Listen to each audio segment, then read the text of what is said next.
Hello commanders, क्या हाल चाल सभी के। आई होप सब एकदम बढ़िया होंगे और सबकी पढ़ाई एकदम अच्छे से चल रही होगी। तो ये आपका एनडीए सीडीएस और एफकैट का स्पेशल क्लास है जिसमें हम लोग इडियम्स एंड फ्रेजेस करने वाले हैं। ठीक है, तो आज हम लोग टॉप 50, इसी वजह से मैं 3-4 दिन हो गया है कोई वोकैब और इडियम्स की क्लास नहीं आ पाई, क्योंकि इसमें हम कंटेंट इकट्ठा कर रहे थे और साथ में प्रीवियस ईयर सब कुछ डाल के मतलब मेहनत पड़ती है, तो इसी वजह से जो है क्लासेस नहीं आ पाई। तो आज हम लोग टॉप 50 पूरा पीछे का जितना कवर भी कर लेंगे और बहुत इंपॉर्टेंट इडियम फ्रेज करने वाले हैं। एग्जाम्पल के साथ साथ हम लोग करेंगे जो जैसा कि करते ही हैं। ठीक है, तो स्टार्ट करते हैं हम लोग।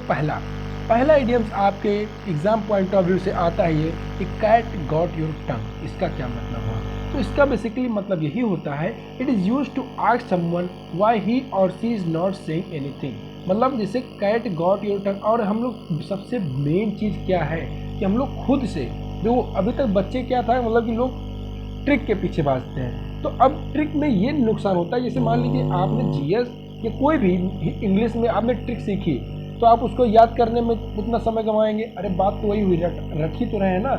इससे क्या होता है कि आपको याद करेंगे और एग्जाम में बैठेंगे तो वो चीज़ हो नहीं पाएगी। हाँ, ट्रिक भूल जाएंगे, यार ये तो याद था हमको, कैसे ट्रिक बताए थे सर, नहीं याद आता फिर। लेकिन आप खुद बनाएंगे तो क्या होगा, आपको ये चीज़ याद रहेगी आराम से, जैसे मैं याद करता हूँ बेसिकली। तो अब देखो, हमने ट्रिक कैसे बनानी है आपको, क्या है, कैट गॉट योर टंग। इसका मतलब हुआ आपको को देखना है कि use to ask someone why he और she is not showing anything. मतलब वही चीज़ कि अगर तुम किसी पूछना चाहते हो भाई कुछ बोलो, बोल क्यों नहीं रहे हो, तो वही चीज़ कहने वाले कि तुम्हारी जुबान किसने पकड़ ली। तो वही हम लोग कहेंगे इंग्लिश में कैट गॉट योर टंग। अब इसका हम लोग ट्रिक कैसे बनाएंगे कि भैया अगर कैट जो है आपकी टंग पकड़ ले, हाँ मान लो बिल्ली है, बिल्ली ने आके जुबान पकड़ ली, तो आप कुछ बोल पाएंगे? नहीं बोल पाएंगे। तो वही हम कहें कि हमारा दोस्त की जो जुबान है बिल्ली ने पकड़ ली, तो हम उससे पूछ रहे कुछ बोलो, लेकिन उसकी जो टंग है उसको कौन पा गई, कैट पा गई, इसी वजह से वो नहीं बोल रहा है। समझ में आया कि नहीं? उसी तरह अगला देखते हैं, money doesn't grow on tree. Money doesn't grow on tree, ये तो बहुत ईजी है, ये तो सबको याद रहेगा कि you must not spend too much money as there is only limited amount of it. जैसे आप लोग घर पे हैं, घर पे कहेंगे आप पापा से कि पापा हमको मान लीजिए 10,000 रुपये दे दीजिए ना, 10,000 रुपये दे दीजिए। पापा जानते हैं कि लड़के का काम 5,000 में चल जाएगा, 5,000 एक्स्ट्रा मांग रहा है, तो फिर पापा क्या बोलेंगे, बेटा रुपया जो है पेड़ पर नहीं उगता है, तो उतना खर्चा करो जितना आपका लिमिटेड अमाउंट में खर्चा करो, जितने में आपका काम चल जाए। तो वही कहने मतलब money money doesn't grows on tree का मतलब कि you don't spend too much money as there is only limited amount of it. अगला है इन टैक्टर्स। इसका क्या मतलब हुआ, इंपॉर्टेंट है आपके एग्जाम पॉइंट ऑफ व्यू से कि इन टैक्टर्स का मतलब होता है डैमेज्ड या बियॉन्ड रिपेयर या डिस्ट्रॉयड या रुइंड, मतलब कोई चीज़ बर्बाद, जिसको हिंदी में बोलेंगे एक वर्ड इसके लिए, बर्बाद। तो टैटर का मतलब होता है बर्बाद। ठीक, एक आप लोग, अच्छा इसको आप लोग ऐसे याद कर सकते हैं कि जैसे अब टैटर्स का मतलब, अब टैटर का आप कोई वर्ड अपने अंदर सोच लीजिए, है, कोई वर्ड सोच लीजिए। अब वो चीज़ फिर क्या होगा, आप लोग उसको समझ लेंगे तो ये चीज़ याद हो जाएगी कि इन टैटर्स का मतलब क्या होता है, डर, बर्बाद या फिर क्या, डिस्ट्रॉयड। अच्छा एक वर्ड है जिसका नाम है टार्ट। टार्ट, ठीक, टार्ट, टार्टर भी बोलते हैं इसको। इसका जो एडजेक्टिव वर्ड होता है उसको क्या बोलते हैं, टार्टर। ठीक, आपके एग्जाम में ये चीज़ ये वोकैब आ सकती है। तो टार्टर इसका क्या मतलब होता है, इसका मतलब होता है कि अनप्लीजेंटली सॉर, सॉर, अनप्लीजेंटली, एल वाई लगा देना, हाँ ये अनप्लीजेंटली सॉर, मतलब जिसका क्या बहुत ही तीखा एकदम टेस्ट हो। तो क्या हो गया, जैसे कोई चीज़ बहुत तीखा टेस्ट होता है तो उसे क्या बोलते हैं, मतलब टार्टर। ठीक, अगला, out of this world. Out of this world का मतलब होता है एक्सट्रीमली इंजॉयबल और इम्प्रेसिव, मतलब इस दुनिया के परे है। हाँ, एक वर्ड आपने सुना होगा, यूफोरिया। यूफोरिया मतलब कि जो हमेशा ऐसी जगह जहाँ सब कुछ क्या हो, परफेक्ट हो। तो आउट ऑफ दिस वर्ल्ड वो क्या होती है, आउट ऑफ दिस वर्ल्ड जो इस दुनिया के परे हो, मतलब कहाँ पे, मार्स वगैरह पे जो हो, उसको क्या बोलेंगे हम लोग, भाई मार्स। हम लोग क्या लगता है, दूर के ढोल सुहावन ही तो लगते हैं, हिंदी में कहावत है ये कि दूर के ढोल सुहावन, मतलब हम अभी अर्थ पे हैं तो हमको जो है मून, मार्स, ये सारे पसंद आएंगे। हमारी अर्थ कितनी खूबसूरत, हम लोग इस पर ध्यान नहीं देंगे, उस पर वर्क नहीं करेंगे, लेकिन मून मार्स वो हमको पसंद आएगा। मून मार्स पे चले गए तो हम लोग को, और मान लो जुपिटर नेपट्यून पे, फिर हम लोग को अच्छा रहेगा, फिर मून मार्स बेकार हो जाएगा। तो वही कहने का मतलब कि आउट ऑफ दिस वर्ल्ड का मतलब होता है एक्सट्रीमली इंजॉयबल एंड इम्प्रेसिव। ठीक, अगला है rise from the dead. Rise from the dead मतलब अगर किसी व्यक्ति की मृत्यु हो गई और वो फिर से उठ खड़ा होता है, मतलब क्या हुआ कि become alive again after being dead. समझ में आया कि नहीं? आप लोग बहुत देखते होंगे व्हाट्सएप पे या व्हाट्सएप यूनिवर्सिटी पे या फिर न्यूज़ में कि लोग क्या होते हैं कि मरने के बाद जिंदा हो गए हैं, तो वही कहने का मतलब राइज फ्रॉम डेड मतलब become alive again. On the third day Jesus rose from the dead, तो ये एक वर्ड है, सेंटेंस है जिसका क्या तीसरे दिन जो है जीसस जो है वो फिर से जीवित हो गए। अगला देखते हैं गेट इनटू डीप वाटर। तो डीप वाटर में आप चले जाएंगे तो परेशानी हो जाएगी कि नहीं बताइए? तो to be get into serious trouble, तो आप क्या हो डीप वाटर चले गए तो सीरियस ट्रबल में पड़ गए। ठीक है, अब सेंटेंस देखते हैं। The doctor knew he had been in a deep water if he didn't mention his wife in his acceptance speech. तो बेसिकली सेंटेंस जो है आपको ये चीज़ याद रखती है, लेकिन सेंटेंस कब याद रखती है? जब आप खुद से इस पर कोई सेंटेंस बनाए। ठीक, जैसे आप खुद से, इससे क्या होगा कि आपकी इंग्लिश इंप्रूव होगी, सबसे मेन चीज़ इंग्लिश इंप्रूव होगी, उसमें ग्रामर वोकैब सब कुछ आएगा। अब जैसे सेंटेंस कैसे बने, जैसे हमने कहा ये हम सेंटेंस नहीं मानेंगे, हमने कहा गेट इनटू डीप वाटर का मतलब होता है to be get in serious trouble. तो आप लोग कैसे बना सकते हैं? If I will not work hard, if I will not work hard I will get into deep water. क्या मतलब कि अगर मैं भाई जब मेहनत नहीं करूँगा तो हम क्या होंगे भाई? रिटर्न मान लो एग्ज़ाम लगा हुआ है, आप लोग मेहनत नहीं करेंगे, मेहनत करना है, ठीक है, मेहनत नहीं करेंगे तो क्या होगा कि आप लोग परेशानी में हो जाए कि नहीं, सीरियस ट्रबल हो जाए कि नहीं? भाई लास्ट अटेम्प्ट है आपका, हाँ इस बार जो है हम लोग करना या करो या मरो की स्थिति है, तो ऐसी मेहनत करना ही पड़ेगा आपको ताकि आप क्या हो कि आप जो है डीप वाटर में ना जा पाए, ठीक, उससे उबर जाए। समझ में आया कि नहीं? अगला है डंप डाउन। इसका मतलब होता है to lower the general level of intelligence. Dump down का मतलब होता है या बिकम लेस इंटेलेक्चुअली चैलेंजिंग। तो इसका मतलब होता है कि जैसे मान लो कि अपना जो लेवल हो उसको कम कर देना, या बिकम लेस इंटेलेक्चुअली और चैलेंजिंग। तो मतलब लोग वही डंप डाउन का मतलब समझ ही रहे हैं आप लोग कि जैसे मान लो कोई क्या हो अपने आप को बहुत बिना बुद्धि के दिखाए, हाँ समझ में आया कि नहीं? बोलो ठीक। जैसे डम्ब का मतलब क्या होता है? गूंगा होता है। डम्ब का मतलब क्या होता है? गूंगा होता है। हाँ बोलो है कि नहीं? डम्ब का मतलब गूंगा। अब इसको याद कैसे करेंगे? जैसे मान लो आज कोई गूंगा व्यक्ति होती है, हाँ कोई गूंगा व्यक्ति होता है तो क्या करता है कि वो बहुत क्या ही चैलेंज करेंगे उसको, आप बताइए उसको आप क्या ही चैलेंज करेंगे? तो ये कहने मतलब डम्ब डाउन, ये क्या है? गूंगा है, ये लेस इंटेलेक्चुअल है, मतलब इसको हम चैलेंज नहीं कर सकते हैं, ये मतलब होता है बेसिकली। अगला है गो डच। गो डच का मतलब होता है share the cost of something. जैसे कि आप कहीं गए, आप लोग दोस्त लोग हैं, तो क्या होता है कि दोस्त लोग कहीं गए तो वहाँ पे भाई खाए, ये हुआ कि चलो यार आज बढ़िया एकदम मस्त खाना खाते हैं कुछ होटल पे, तो अब सब लोग भाई रुपया नहीं, चलो ठीक हम लोग थोड़ा थोड़ा हम लोग लगा देंगे।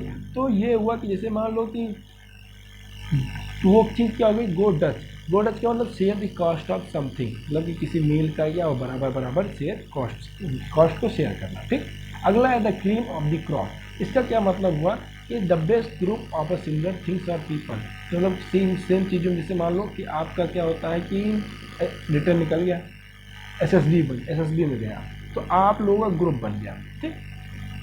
तो जैसे आप लोग एसएसबी जाएंगे, एसएसबी में तो आपका जो जीटी ग्रुप टास्क होगा तो उसमें आप लोग को जैसे पहले होगा पूरे ग्रुप का, जैसे 15 लोगों का ग्रुप बना तो 15 लोग का होगा आपका ग्रुप टास्क, फिर उसके बाद आधा आधा कर देंगे, तो जैसे 6 या 7 लोग का बढ़ गया, ठीक, 7 लोग का 2 ग्रुप बन जाएगा, ठीक। उसके बाद जो है फिर क्या होगा, 7 लोग का ग्रुप बन गया, फिर उसका इंडिविजुअल कर देंगे, ठीक, इंडिविजुअल ऑब्स्टेकल्स सब।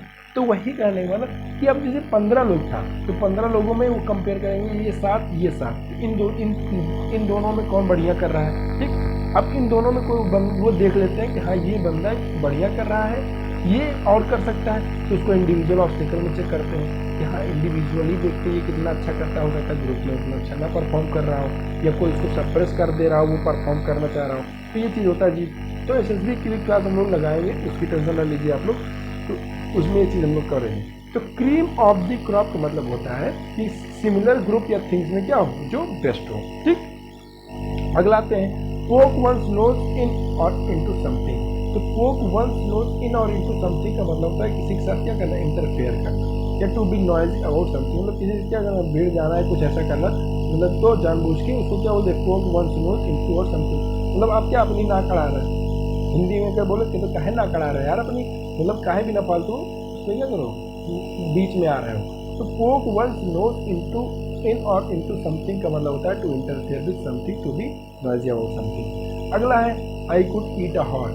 अब इसका मतलब ये नहीं कि आप लोग क्या हो, आप क्या हो कि मैं मतलब क्या, अगर मैं ये बोलूँ कि I could eat a horse, इसका मतलब ये नहीं मैं घोड़ा खा लूँगा है। इसका मतलब ये मुझे इतनी भूख लगी है कि मुझे जो कुछ भी मिल जाए वो खा लेंगे।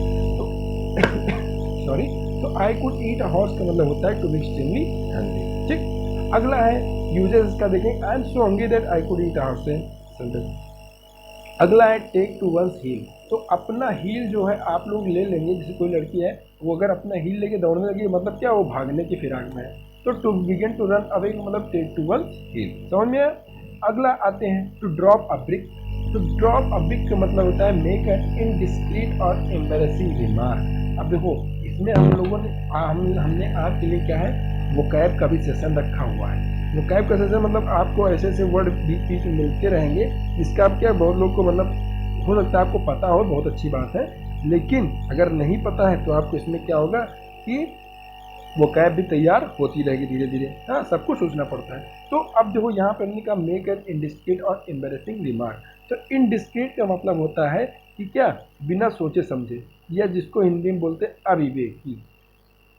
अविवेकी मतलब क्या, जो आप लोग क्या वैसे कुछ भी बोल दो, हाँ, मतलब जो आप केयरफुल ना होकर या पोलाइटली ना होकर मतलब कुछ भी बोल दे तो क्या हो गया, इनडिस्क्रीट। तो वही क्या हम कहने मतलब कि ऐसा रिमार्क जो क्या शर्मिंदगी भरा हो। ठीक, तो ड्रॉप अ ब्रेक, समझ में आया कि नहीं।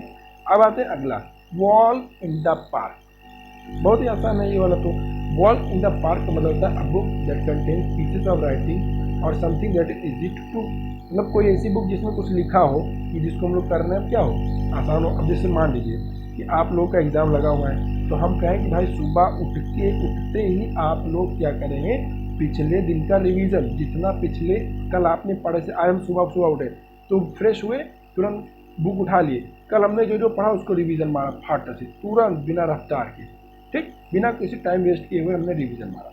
फिर उसके बाद हमने नाश्ता किया, सेकेंड स्टेप नाश्ता, बहुत इंपॉर्टेंट चीज़ बता रहा हूँ। नाश्ता किया, नाश्ता करने के बाद हमने क्या किया, फिर कुछ पढ़ा। जैसे अब वो आपके ऊपर है कि आप लोग क्या पढ़ना चाहते हैं, जो इंटरेस्टिंग हो तो वो पढ़ा। फिर उसके बाद हमने दो तीन घंटा पढ़ लिया, फिर उसका लंच हो गया, लंच कर लिया हमने। फिर लंच करने के बाद थोड़ा इधर उधर रिलैक्स किया, फिर किताब उठाया, फिर कुछ पढ़ा हमने, फिर 2 से 3 घंटा पढ़ लिया।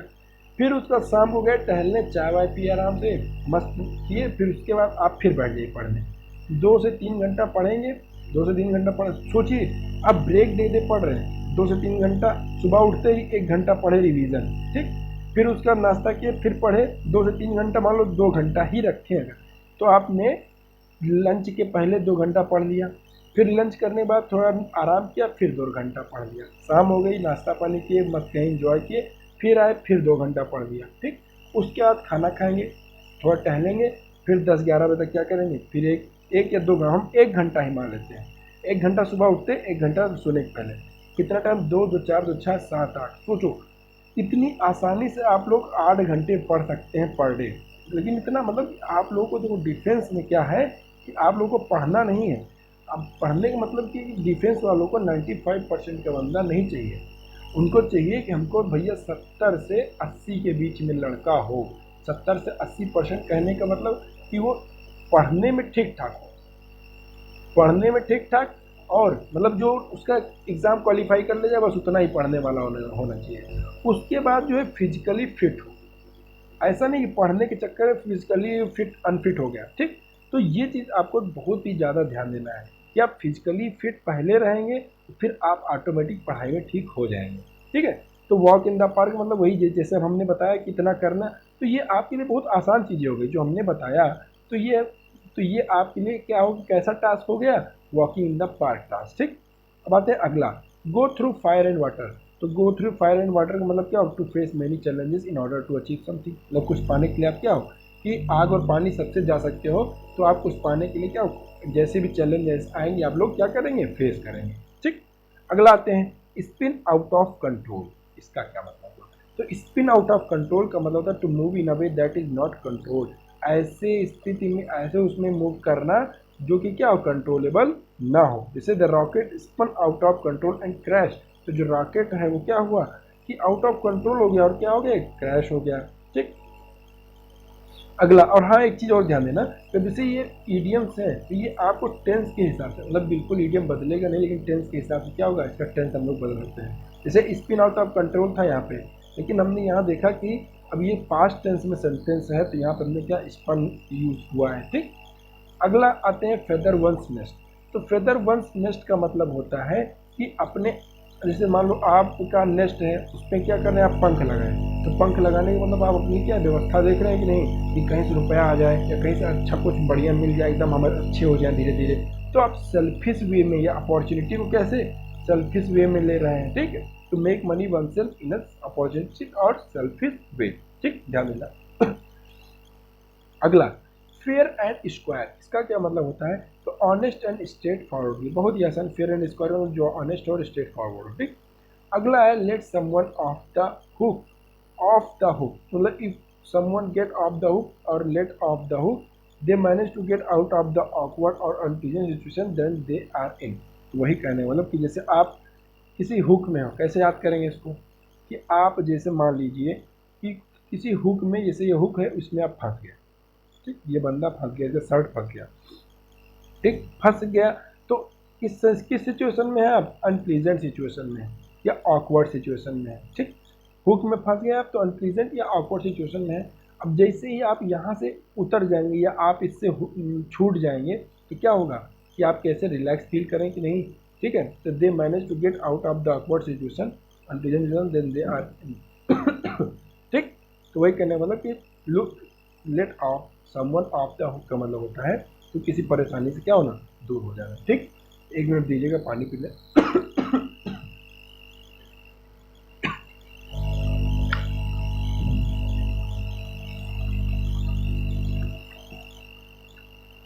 स्वास्थ्य थोड़ा गड़बड़ था लेकिन क्या, आप लोग का एग्ज़ाम लगा हुआ है तो अब भाई ये चीज़ बहाना तो काम, बहाना मारने से काम चलेगा नहीं। कैसा भी स्वास्थ्य हो, एग्ज़ाम में इस बार हम लोग को रिजल्ट अच्छा देना है तो उसके लिए मेहनत करनी पड़ेगी चाहे जैसा भी सिचुएशन आए। ठीक,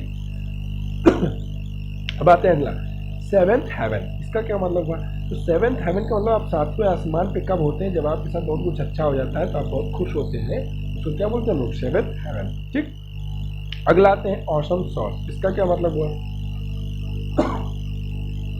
एक्सट्रीमली गुड एंड एक्सीलेंट। मतलब आप सॉस, इसको आप ऐसे लिख सकते हैं जैसे मान लो कि टोमेटो सॉस जो आता है केचप, तो वो सॉस बहुत अच्छा है।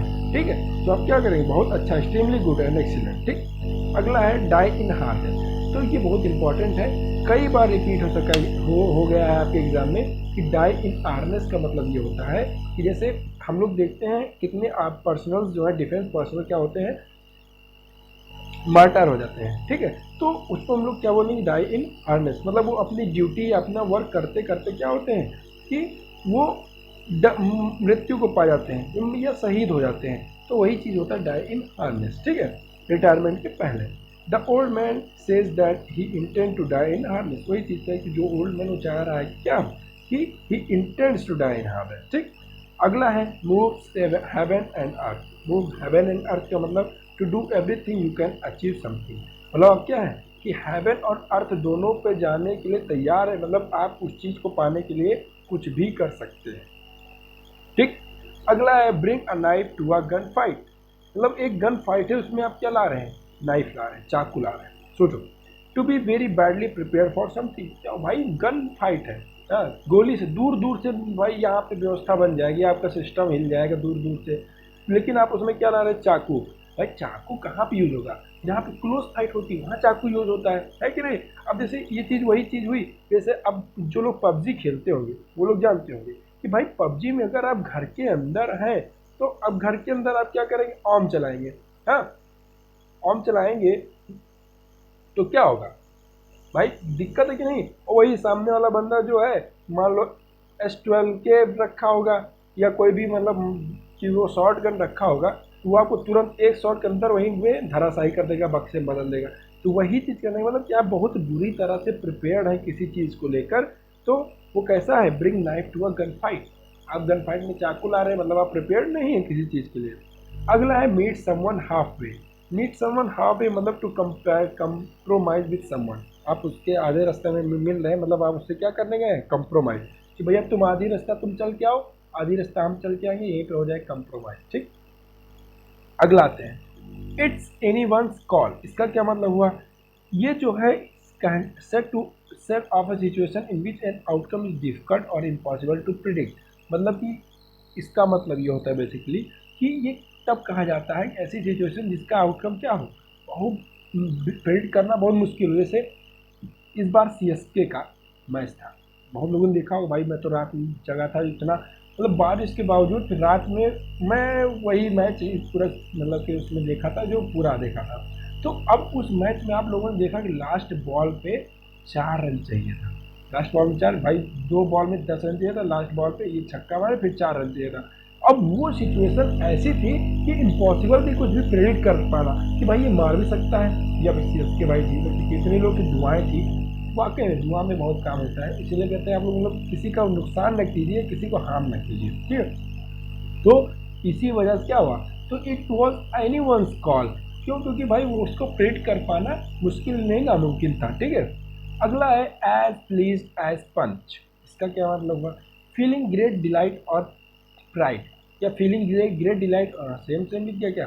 तो आप किसी चीज़ को लेकर क्या बहुत डिलाइट और प्राइड महसूस करें, उसका मतलब एज प्लीज एज पंच। ठीक, अगला है if I were in your shoes. देखो ये बहुत इंपॉर्टेंट वर्ड भी है, ठीक है, मतलब एडियम्स है। और उसके साथ साथ आपका बहुत ही इंपॉर्टेंट एक रूल भी यहाँ पे लगता है कि जैसे क्या कहा गया, if I were in your shoes. तो if I were in your shoes ये ऐसी जगह पे यूज होता है कि जहाँ पे आपका अरे हम होते तो तीर मार देते। बहुत लोग कहते हैं कि नहीं, अब जैसे मान लो आप एनडीए की तैयारी कर रहे हैं या सीडीएस या आपका तैयारी कर रहे हैं किसी चीज़ की, तो अब जो लोग नहीं तैयारी करते गाँव हम क्या होते हैं, अरे यार अब पेपर दिए होते ना हम तो इस बार निकल गया होता, हमारा बहुत ही आसान पेपर था।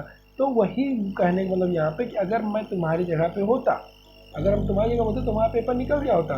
तो if I were in your shoes मतलब when used when you want to tell someone that you do in their situation। वही चीज़ कि अगर तुम्हारी जगह पर हम होते या तुम्हारी सिचुएशन में हम होते तो ये कर देते। अब सेंटेंस देखो, if I were in your shoes, if I were in your shoes, तो I think I had right to her rather than. अब ये इतना छोड़ो, सबसे मेन वो कैन यहाँ पे ग्रामर क्या लगता है, इधर यहाँ पे ये sentence if I were in your shoes, इसके साथ हम लोग यूज करेंगे परफेक्ट टेंस। तो आई हैड पास्ट परफेक्ट लगा है कि नहीं, I had right to her. क्यों भाई, वो क्या ग्रामर बताने सब बता देते हैं, लेकिन क्यों लगता है ऐसा, तो देखो अगर कोई आपसे कह रहा है कि अगर मैं तुम्हारी जगह पे होता तो हम ये कर देते, तो उसका मतलब ये हुआ कि भाई वो सेंटेंस जो है या वो एक्शन क्या हो गया है, कंप्लीट हो गया है। तो अगर एक्शन कंप्लीट हो गया है तो परफेक्ट टेंस में रहेगा, परफेक्ट टेंस में रहेगा, और कौन से पास्ट परफेक्ट में रहेगा। तो वही कहने मतलब if I were in your shoes के बाद कोई भी आए तो आपको कौन सा लगाना है, टेंस, पास्ट परफेक्ट लगाना है। ठीक है, अब आते हैं अगला, keep something at bay. Keep something at bay मतलब होता है to control something and prevent it from causing your problem. मतलब किसी चीज़ को क्या करना, कंट्रोल कर लेना ताकि वो कोई प्रॉब्लम ना करे, खड़ी करे। तो कीप समथिंग एट बे का मतलब बेसिकली यही होता है। ठीक, अगला है as tough as old boots. इसका क्या मतलब हुआ कि as tough as old boots मतलब वेरी स्ट्रॉन्ग। जैसे पुराने समय में जो स्लीपर, आप लोग छोटे रहेंगे तो बहुत लोग देखे होंगे लोगों को कि चमड़े के जो लेदर का जो स्लीपर होता है वो पहनते हैं, लेकिन वो क्या हो, लेकिन आप लोग पता है भाई वो बहुत टफ होते हैं लेकिन मजबूत बहुत ज़्यादा, जिसको ज़िंदगी भर चले।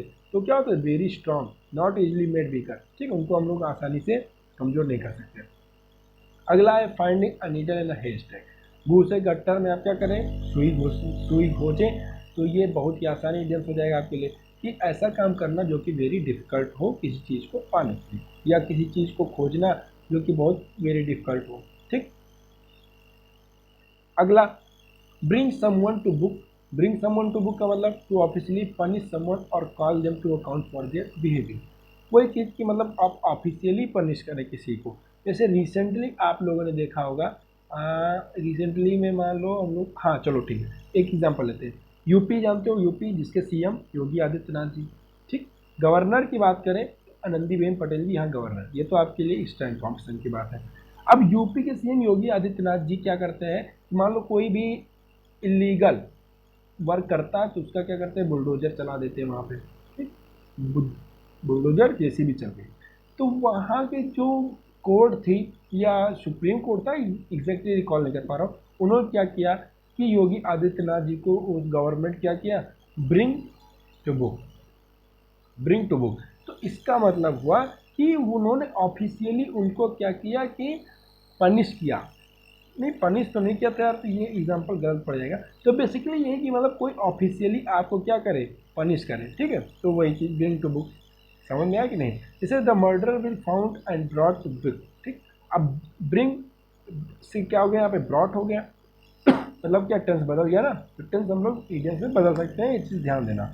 तो वही कहने का मतलब कि आप ऑफिशियली किसी को पनिश करें या उसको जिम्मेदार ठहराएं। अगला है कीप वन शर्ट ऑन। अरे सलमान खान हो रहे हैं क्या सर, नहीं सलमान खान नहीं होना है। अपना शर्ट ऑन करने का मतलब काम रहना और वेट फॉर किसी चीज़ का इंतजार करना।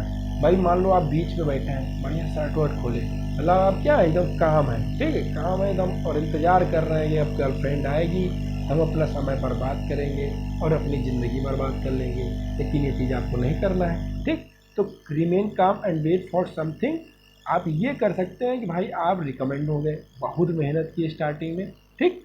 रिकमेंड होने के बाद आप गए घूमने, मस्त अब इंजॉय कर रहे हैं, अब वेट कर रहे हैं कब हम जो है हमारी कब हो, कब हमारा कॉल लेटर आए और हम क्या हो ट्रेनिंग के लिए जाए, ठीक। ये कर सकते हैं। तो कीप वन साइड ऑन का मतलब होता है रिमेन काम एंड वेट फॉर समथिंग। अगला है गो द होल हॉग, इसका क्या मतलब हुआ कि किसी चीज़ को क्या करना, कंप्लीटली और थॉरोली कर लेना, बहुत ही आसान। अगला clean something it be, same to same आ गया। तो control something and prevent it causing a problem, ठीक, सेम टू सेम आ गया। ऐसा अरे यार ये तो सेम सेम, हाँ यहाँ लंप सम, इसका क्या मतलब हुआ, तो लंप सम एक जो है आप good large amount of money, जैसे TMKOC देखते हो कि नहीं, तारक मेहता का उल्टा चश्मा। अब उसमें आप लोग रील्स देखते होंगे जिसमें क्या कहते हैं, जेठालाल कहते हैं बहुत पैसा है मेरे पास, तो वही का मतलब क्या है कि जेठालाल जी बताना चाह रहे हैं कि उनके पास जो रुपये वो क्या है, लंप सम है। तो वही कहना ये लार्ज अमाउंट ऑफ मनी जो है पे करते हैं या रिसीव करते हैं कि पीरियड ऑफ टाइम के लिए, तो वही उसका मतलब होता है लंप सम, ठीक। अगला है go up in smoke, go up in smoke मतलब क्या, नॉट सक्सीड फेल या वेस्टेड डिस्ट्रॉयड। तो गो अप स्मोक तो वो इसको कैसे याद कर सकते हैं, जैसे मान लो कि आप क्या बहुत धुआं धुआं है, धुआं धुआं है, तो आपने क्या कहा कि हम इस धुआं से क्या होंगे, निकल जाएंगे, धुआं से निकल जाएंगे, लेकिन क्या हो गया आप धुआं में पहुँचे, भटक गए रास्ता, मतलब आप क्या हो गए, फेल हो गए कि नहीं, क्रॉस नहीं कर पाए, या नॉट सक्सीड भी नहीं हो पाए, डिस्ट्रॉय हो गए, ठीक। अगला है fight tooth and nail, fight tooth and nail का मतलब होता है कि आप कितना उसको पाने के लिए क्या कर सकते हैं, कितना भी कुछ भी कर सकते हैं, ठीक। जितना भी हो सके आप उतनी मेहनत कर सकते हैं। जैसे आपने कहा कि सर हम डिफेंस में जाने के लिए I will fight tooth and nail, तो इसका मतलब यही हुआ कि हम डिफेंस में जाने के लिए बहुत अच्छे से तैयारी करेंगे, बहुत ज़्यादा जिन मतलब कि समझ लो हार्ड वर्क करेंगे। तो fight and tooth and nail का मतलब बेसिकली यही होता है, ठीक। अब आते हैं अगला, cost someone dear, cost someone dear इसका क्या मतलब हुआ, तो कॉस्ट समवन डियर का मतलब होता है टू लूज समथिंग और टू सफर एन ऑल।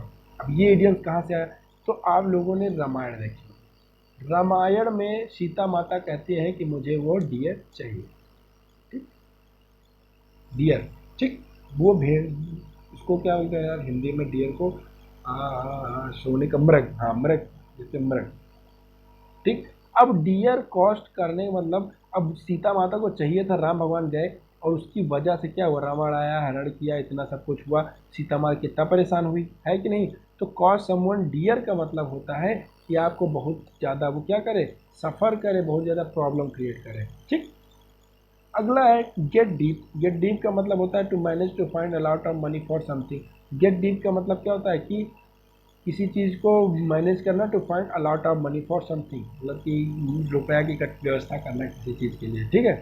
अगला है through thick and thin, important idioms है। थ्रो थिक एंड थिन का मतलब होता है अंडर ऑल सर्कमस्टांसेस या नो मैटर हाउ डिफिकल्ट, मतलब अंडर ऑल सर्कमस्टांसेस का मतलब होता है थ्रो थिक एंड थिन। मतलब मोटा पतला जैसे भी हो, चाहे जैसी भी सिचुएशन हो, अंडर ऑल सर्कमस्टांसेस। अगला make someone's face trip, important है, प्रीवियस ईयर का भी है। इसका मतलब होता है मेक यू फील अफ्रेड या फुल ऑफ डिस्गस्ट, मतलब जो आप क्या हो, डरा दे। आपके क्या हो, जो आपके जो मसल्स हैं, जो आपके मांस हैं, ये क्या हो, तो सिकुड़ जाए। है एकदम। डर डर से क्या होता है, हम लोग सिकुड़ जाते हैं कि नहीं, इसको ऐसे याद करते हैं, डर से क्या हो, हम लोग क्या सिकुड़ जाते हैं, तो हम लोग क्या हो गए, मेक यू फील अफ्रेड। ठीक। अगला है हैव अ फिंगर इन आ या एवरी पाई, मतलब हैव अ फिंगर इन आ पाई या इन दी पाई या इन एवरी पाई। इसका मतलब क्या होता है, इसका मतलब होता है कि बहुत सारी चीज़ों में क्या करना, इंटरेस्ट रखना है, शेयर करना चाहिए बहुत सारी चीज़ें। ठीक। टू हैव एन इंटरेस्ट और शेयर इन समथिंग। ठीक, समझ गए कि आप क्या हर पाई में अपनी फिंगर रखे रहो, तो उसका मतलब हो कि आप हर जगह इन्वॉल्व हो, आप हर जगह इंटरेस्ट ले रहे हैं। ठीक है। अगला आते हैं वर्ड शेक इन शूज। इसका क्या मतलब हुआ, टू बी अफ्रेड या ट्रेम्बल विथ फियर। आप क्या हो कि आपके जूतों के अंदर आप क्या करें, शेक करें, तो मतलब आप क्या हो रहे, डर रहे हैं। ठीक है। अगला है स्लैप ऑन द रिस्ट। किसी के रिस्ट पे आप क्या करें, स्लैप करें, तो आपका स्मॉल पनिशमेंट या वार्निंग है सामने। चाटा लगाना कहाँ पे, गाल पे, मतलब सीवियर पनिशमेंट हो गया। लेकिन आप क्या कर रहे हैं, रिस्ट पे मार रहे हैं, तेरे तो शांत रहो, चुप रहो। ठीक है, मतलब रिस्ट पे हल्का मार के मतलब आप वार्निंग दे रहे हैं या स्मॉल पनिशमेंट दे रहे हैं। अगला है don't look a gift horse in the mouth. इसका क्या मतलब हुआ, don't look a gift horse in the mouth, तो बड़ा अजीब वर्ड है। इसका मतलब होता है do not refuse something good that is offer, मतलब उसको क्या करना, जो ऑफर किया जा रहा है उसको रिफ्यूज नहीं करना है। ठीक है। जैसे don't look a gift in the gift horse in the mouth, be grateful for what ever you receive, मतलब क्या कर आप भैया उसको रिग्रेट ना करो, उसको रिफ्यूज ना करो, जो भी मिला है उसके लिए क्या करो, ग्रेटफुल रहो, थैंकफुल रहो। ठीक है। अगला आते हैं ईट अ हॉर्स, सेम। अच्छा सेम, हमने मतलब बहुत ज़्यादा क्या हो, भूखे हो कुछ भी खा सकते हो। ठीक। यार सेम सेम आ जा रहा है। अगला मेंड वंस वे। मेंड वंस वे का मतलब होता है इम्प्रूव वंस हैबिट और बिहेवियर, मतलब खुद की हैबिट या बिहेवियर क्या करना, इम्प्रूव करना, मतलब अपना रास्ता को आप क्या कर रहे हैं, मेंड कर रहे हैं, तो वही मतलब अपने बिहेवियर के हैबिट को इम्प्रूव कर रहे हैं, सिंपल सी बात। अगला वर्ड है गो द होल हॉग, वो मतलब से कंप्लीट या कि थॉरोली। ठीक। तो ये थे आज आपके इम्पोर्टेंट 50। आई होप 50 तो नहीं हो पाएंगे यार, क्योंकि नहीं हो गया होगा, क्योंकि दो चार जो है इडियम्स रिपीट हो गए थे, तो वो थोड़ा गलती हो गई। तो लेकिन बहुत सारे इडियम, जितने भी इडियम्स थे आपके बहुत इंपॉर्टेंट थे, सभी लोग इसको एक बार फिर से देख लीजिएगा। इसका जो पीडीएफ हम आपको अवेलेबल करा देंगे, कहाँ पे, कंपटीशन मेनिया ही, सेम कंपटीशन मेनिया चैनल का नाम है। और आपको लोगो मिल जाएगा, जो हमारे टेलीग्राम का भी लोगो, वो उसी लोगो पर लगा हुआ है, तो आप लोग वहाँ से जाके इसका पीडीएफ भी ले सकते हैं ताकि रिवीजन हो जाए। बने रहिए हमारे साथ, स्टे कनेक्टेड, स्टे सेफ, मिलते हैं अगले वीडियो में, तब तक के लिए जय हिंद। और आपका एग्ज़ाम लगा हुआ है तो उसके लिए पढ़ते रहो और फोड़ते रहो।